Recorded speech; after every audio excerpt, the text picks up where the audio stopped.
Биз чыныгы эл колдогон татыктуу партия экенибизге ишенебиз. Биздин командада өз кесиби менен, өзүнүн элге кылган ак эмгеги менен бара жаткан кесипкөй инсандар, эл үчүн, жер үчүн, мамлекетибиз үчүн баарына даяр жаштарыбыз бара жатат.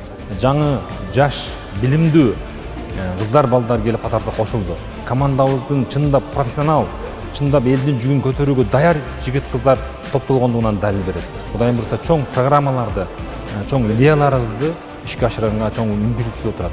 Ар бир жараныбыздын турмуш шартынын жакшыруусу, байгерчиликте жашоосу, мыйзамдын баарыбызга бирдей иштөөсү негизги багытыбыз. Ал эми негизги байлыгыбыз элибиздин саламаттыгы, калкыбыздын эркиндиги, өлкөбүздүн бүтүндүгү. Эгемендүү Кыргызстаныбызды, кереметтүү ата журтубузду сактап калуу үчүн жаныбызды да аябайбыз. Анткени биздин бир гана ата журтубуз бар, ал Кыргызстан.